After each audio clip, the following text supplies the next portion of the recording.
അങ്ങനെ നമ്മുടെ episode number 4 ഇതിൽ നമ്മൾ പറയുന്നതാണ് ഫെമ.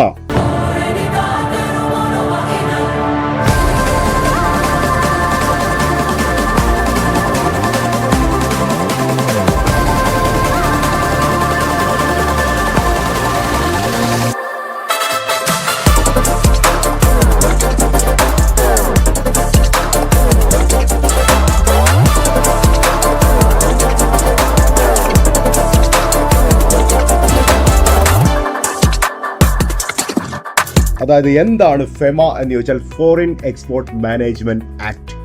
അതായത് നമ്മൾ എക്സ്പോർട്ട് ചെയ്യുമ്പോൾ നമുക്ക് ഇങ്ങോട്ട് കാശ് കിട്ടണമല്ലോ, അതിനൊക്കെ ചില നിയമങ്ങളും ചട്ടങ്ങളും ഒക്കെ ഉണ്ട്. കാരണം ഇത് RBIയുമായിട്ടും നമ്മുടെ സാമ്പത്തിക സ്ഥിതിയുമായിട്ടൊക്കെ നമ്മുടെ രാജ്യവുമായിട്ടൊക്കെ ബന്ധപ്പെട്ട ഒരു സംഗതിയാണ്. അതുകൊണ്ട് അതിനൊരു ആക്ട്, അതിനൊരു ചില നിയന്ത്രണങ്ങളും നിയമങ്ങളും ഒക്കെ നമ്മുടെ സെൻട്രൽ ഗവൺമെൻറ് അഥവാ RBI ഒക്കെ ഇതിന് ഉണ്ടാക്കി വെച്ചിട്ടുണ്ട്. അതാണ് ഈ പറയുന്ന ഫെമ എന്ന് പറയുന്നത്. അതുകൊണ്ട് നമുക്ക് അതായത് എക്സ്പോർട്ട് ചെയ്യുന്നവർക്ക് കുറേ ഗുണങ്ങളുണ്ട്, അതുപോലെ തന്നെ നമ്മൾ ചില കാര്യങ്ങൾ ശ്രദ്ധിക്കേണ്ടതായിട്ടുമുണ്ട് ഫെമയുമായി ബന്ധപ്പെട്ട്. അപ്പോൾ എന്താണ് ഫെമ എന്ന് പറയുമ്പോൾ തന്നെ നമ്മൾ മനസ്സിലാക്കേണ്ട ഒരു സംഗതി എന്ന് പറയുന്നത് ഫ്രീലി കൺവെർട്ടബിൾ കറൻസി. എന്താണ് ഫ്രീലി കൺവെർട്ടബിൾ കറൻസി? അപ്പോൾ അങ്ങനെ ഒരു സാധനമുണ്ട് ഫ്രീലി കൺവെർട്ടബിൾ കറൻസി എന്ന് പറയുന്നത്. നമുക്ക് ഇന്ത്യക്ക് അതായത് RBIയുടെ ലിസ്റ്റ് അനുസരിച്ച് ഏതാണ്ട് 20ഓളം കറൻസികൾ ഫ്രീലി കൺവെർട്ടബിൾ കറൻസി ആയിട്ട് നമ്മൾ അംഗീകരിക്കുന്നുണ്ട് ഏകദേശം. അപ്പം അതായത് ഡോളർ, പൗണ്ട്, യൂറോ അങ്ങനെയുള്ള കുറേ കറൻസികൾ. കാരണം നമ്മൾ ഒരിക്കലും എക്സ്പോർട്ട് ചെയ്യുമ്പോൾ ഇന്ത്യൻ മണിയിൽ, അതായത് ആ 10 ലക്ഷം രൂപയുടെ കൊട്ടേഷൻ എന്ന് പറഞ്ഞാൽ ഇന്ത്യൻ മണിയിൽ ഒരു കാരണവശാലും കൊട്ടേഷൻ കൊടുക്കാൻ പാടില്ല എന്ന് പറയുമ്പോൾ അതിലും ചില നമുക്ക് ഇളവുകളുണ്ട്. ഇപ്പം നേപ്പാൾ, ഇറാൻ അങ്ങനെ 2-3 രാജ്യങ്ങൾ നമുക്കുണ്ട്. അവിടെ നമുക്ക് ഈ പറയുന്ന നേപ്പാൾ, ഭൂട്ടാനൊക്കെ ആണെങ്കിൽ നമുക്ക് പിന്നെ ഇന്ത്യൻ മണിയിൽ അവരുമായിട്ട് ട്രേഡ് ചെയ്യാം. മറ്റുള്ള രാജ്യങ്ങളിലേക്ക് പോകുമ്പോൾ ഈ പറയുന്ന ഫ്രീലി കൺവെർട്ടബിൾ കറൻസി ആയിരിക്കണം. കാരണം ഈസിലി നമുക്കിവിടെ കൺവേർട്ട് ചെയ്യാൻ പറ്റുന്ന കറൻസികളുടെ ലിസ്റ്റ് ഉണ്ട്. RBIയുടെ വെബ്സൈറ്റിൽ നിങ്ങൾക്ക് പോയി നോക്കി കഴിഞ്ഞാൽ അത് കാണാൻ പറ്റും. പിന്നെ അപ്പം നമ്മൾ ഫോർ എക്സാമ്പിൾ നമ്മളിപ്പം യൂറോപ്പുമായിട്ട് നമ്മൾ എന്തെങ്കിലും ഒരു കച്ചവടം ചെയ്യുകയാണെങ്കിൽ നമുക്ക് ഡോളറിൽ വേണമെങ്കിൽ ചെയ്യാം, യൂറോയിൽ വേണമെങ്കിലും ചെയ്യാം. കാരണം യൂറോ ഫ്രീലി കൺവെർട്ടബിൾ കറൻസി ആയിട്ട് നമ്മളെ RBI അംഗീകരിക്കുന്നതാണ്. അതുപോലെ തന്നെ USA-യുമായിട്ട് സ്ട്രേറ്റ് നമുക്ക് ഡോളറിൽ ചെയ്യാം. ഇനി അതല്ല നിങ്ങൾ ബ്രിട്ടനുമായിട്ട് ചെയ്യുകയാണ്, UK-യുമായിട്ടാണ് ചെയ്യുന്നതെങ്കിൽ നിങ്ങൾക്ക് അവരുടെ പൗണ്ടുമായിട്ട് നിങ്ങൾക്ക് ചെയ്യാം. കാരണം പൗണ്ടും ഈ പറയുന്ന പോലെ ഫ്രീലി കൺവെർട്ടബിൾ കറൻസിയാണ്. അപ്പോൾ എന്താണ് ഫ്രീലി കൺവെർട്ടബിൾ കറൻസി എന്നത് മനസ്സിലായെന്ന് തോന്നുന്നു. അപ്പോൾ ഈ ഫെമയുടെ ഏറ്റവും പ്രധാനപ്പെട്ട ഒരു സംഗതി എന്താ വെച്ചാൽ നമ്മൾ ഈ രാജ്യത്തു നിന്ന് ഒരു സാധനം അങ്ങോട്ട് കയറ്റി അയക്കുമ്പോൾ എന്താണ് ഷിപ്പിംഗ് ബില്ല് നമ്മൾ സബ്മിറ്റ് ചെയ്യുന്നു, നമ്മൾ ഈ സാധനം കയറ്റി അയക്കുന്നു. നമുക്ക് ഫുൾ മണി അഡ്വാൻസ് ആയിട്ട് കിട്ടിയല്ല നമ്മൾ എക്സ്പോർട്ട് ചെയ്യുന്നതെങ്കിൽ, ഫുൾ മണി ആണെങ്കിൽ ഓക്കെ, നമ്മുടെ കയ്യിൽ ക്യാഷ് എത്തി, ഇവിടെ ആദ്യമേ പണം എത്തുന്നു, അതിനുശേഷമാണ് നമ്മുടെ റിസോഴ്സ് അങ്ങോട്ട് പോകുന്നത് അല്ലെങ്കിൽ നമ്മുടെ പ്രോഡക്റ്റ് പോകുന്നത്. പക്ഷേ ഇവിടെ നമ്മളിത് കയറ്റി അയച്ച് ഏതാണ്ട് 9 മാസത്തിനുള്ളിൽ നമ്മുടെ കാശ് ഇവിടെ എത്തണം. അത് $100 ആണെങ്കിലും $1 ആണെങ്കിലും $1 കോടി ഈ പണം ഇവിടെ എത്തണം. അപ്പോൾ നമ്മൾ ചോദിക്കും, ഞാൻ എൻ്റെ സാധനമല്ലേ കയറ്റി അയച്ചത്, എന്നിട്ട് കാശ് വന്നോ ഇല്ല എന്നൊക്കെ എന്തിനാ നിങ്ങളറിയുന്നത്? അങ്ങനല്ല, നിങ്ങളുടെ സാധനമല്ല, ഈ രാജ്യത്തിൻ്റെ സമ്പത്താണ് നിങ്ങൾ ഈ രാജ്യത്ത് നിന്ന് പുറത്തേക്ക് കൊണ്ടുപോയത്. അപ്പോൾ സ്വാഭാവികമായിട്ടും അതിൻ്റെ മൂല്യത്തിനനുസരിച്ചുള്ള ഈ പറയുന്ന ഫ്രീലി കൺവെർട്ടബിൾ ആയിട്ടുള്ള കറൻസിയിൽ ഇതിവിടെ എത്തണം. മനസ്സിലാവുമല്ലോ? അപ്പോൾ അങ്ങനെ ഈ സാധനം ഇപ്പോൾ കൊറോണയുടെ ഇത് വെച്ച് 15 മാസം വരെയൊക്കെ, 9 മാസം എന്നുള്ള 15 മാസത്തേക്കൊക്കെ മാറ്റിയിരുന്നു. അപ്പം ഈ ഒരു കാലഘട്ടത്തിനകത്ത് ഈ സാധനം, ഈ പണം തിരിച്ചിവിടെ എത്തണം. കാരണം നമ്മുടെ രാജ്യത്തിൻ്റെ സമ്പത്താണ് അങ്ങോട്ട് പോയിരിക്കുന്നത്. അപ്പോൾ അത് നമ്മുടെ അക്കൗണ്ടിൽ വന്നതായിട്ടുള്ള കണക്കുകൾ അല്ലെങ്കിൽ വരണം. ഇതാണ് ഫെമയുടെ ഒരു ഫസ്റ്റ് റെഗുലേഷൻ എന്ന് പറയുന്നത്. സോ ആ പണം നമ്മൾ ഇവിടെ എത്തണം എന്ന് എന്തുകൊണ്ടാണെന്ന് ചോദിച്ചു കഴിഞ്ഞാൽ, ഒന്ന് നമ്മൾ ഈ റിസോഴ്സ് കയറ്റി അയച്ചു, അത് ഞാൻ നേരത്തെ പറഞ്ഞു. അതുപോലെ തന്നെ നമുക്ക് തിരിച്ച് ഈ പറയുന്ന ഫ്രീലി കൺവെർട്ടബിൾ കറൻസീസ് നമുക്ക് ആവശ്യമാണ്. എക്സ്പെഷ്യലി നമുക്ക് ഡോളർ, നമുക്കൊരു ഉദാഹരണത്തിന് ഡോളർ മാത്രം പറയാം. ഡോളർ എന്ന് പറയുന്ന സാധനം നമ്മുടെ രാജ്യത്തിന് ആവശ്യമാണ്. കാരണം നമ്മൾ നമ്മുടെ റിസോഴ്സ് എടുത്ത് കയറ്റി അയക്കുമ്പോൾ ഇന്ത്യൻ ബാങ്കുകളിലേക്ക്, RBIയുടെ കയ്യിലേക്ക് ഈ ഡോളർ എത്തണം. ഡോളർ എത്തുമ്പോൾ ആ ഡോളർ എടുത്തിട്ടാണ് നമുക്ക് പല സാധനങ്ങളും പർച്ചേസ് ചെയ്യാനുണ്ട്.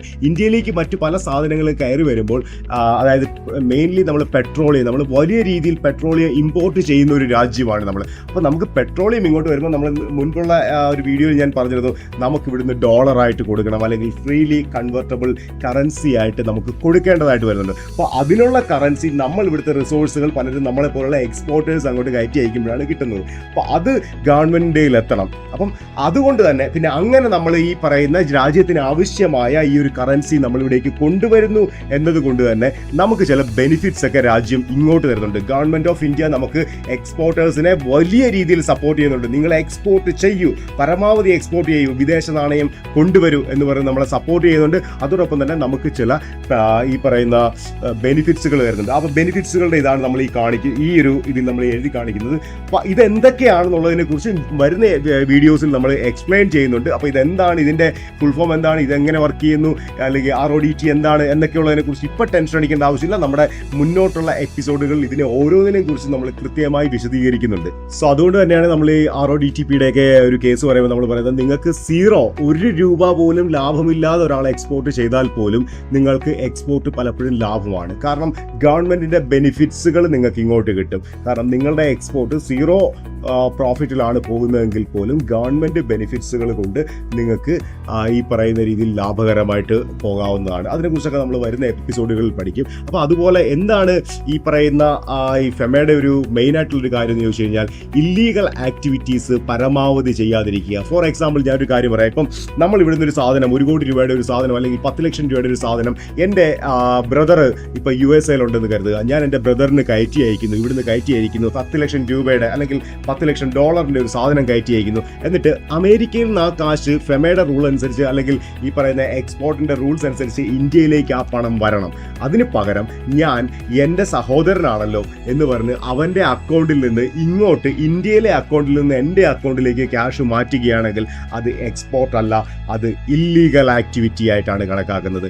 അത് ഇല്ലീഗൽ ആക്ടിവിറ്റിയാണ്. അപ്പം അവിടുന്ന് വിദേശത്തേക്കാണ് നിങ്ങൾ മറ്റൊരു രാജ്യത്തേക്ക് സാധനം കയറ്റി അയച്ചാൽ ആ പണം വിദേശത്തു നിന്ന് വരണം. അല്ലാതെ അതെൻ്റെ ബ്രദറാണെന്ന് പറഞ്ഞിട്ട് കാര്യമില്ല. കാരണം ചേട്ടനും അനിയനും തമ്മിലുള്ള കച്ചവടമൊക്കെ വീട്ടിൽ മതി, അല്ലെങ്കിൽ അങ്ങോട്ടും ഇങ്ങോട്ടും ഇവിടെ വെച്ച് അങ്ങോട്ടും ഇങ്ങോട്ടും കച്ചവടം നടത്തണം. അതല്ല, കയറ്റി അയക്കുമ്പോൾ സ്വാഭാവികമായിട്ടും ഇതെല്ലാം കൃത്യമായിട്ട് ഗവൺമെൻറ് ഓഫ് ഇന്ത്യ മോണിറ്റർ ചെയ്യുന്നുണ്ട്. അപ്പോൾ ഈ മോണിറ്റർ ചെയ്ത് നിങ്ങളിങ്ങനെ കാശ് അയച്ചിട്ട് ഇവിടെ വേറെ രീതിയിൽ കാശ് വാങ്ങിക്കുക, അങ്ങനെയുള്ള പരിപാടികൾ ചെയ്താൽ ഇത് കൃത്യമായി മോണിറ്റർ ചെയ്യും. നിങ്ങൾക്ക് നോട്ടീസ് കിട്ടും, തുടർന്നുള്ള ഒരു നിയമ നടപടികൾ നിങ്ങൾ നേരിടേണ്ടി വരും. അപ്പോൾ ഇങ്ങനെയുള്ള കാര്യങ്ങളുണ്ട്. അപ്പോൾ യാതൊരു തരത്തിലുള്ള ഇല്ലീഗൽ ആക്ടിവിറ്റീസിൽ യാതൊരു കാരണവശാലും പോകാതിരിക്കുക.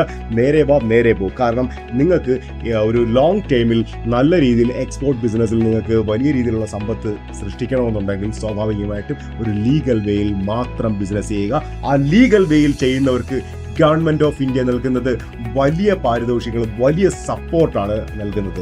സോ അങ്ങനെ നിങ്ങൾക്ക് വലിയ രീതിയിലുള്ളൊരു ബെറ്റർ ലൈഫിലേക്ക് പോകാം, ഒരു ബെറ്റർ വേൾഡ് ലെവലിൽ അറിയപ്പെടുന്ന എക്സ്പോർട്ടർ ആകാം. അതുകൊണ്ട് എല്ലാം ഈ പറയുന്ന RBI ഫെമ റൂൾസ് അനുസരിച്ച് മാത്രം ചെയ്യുക.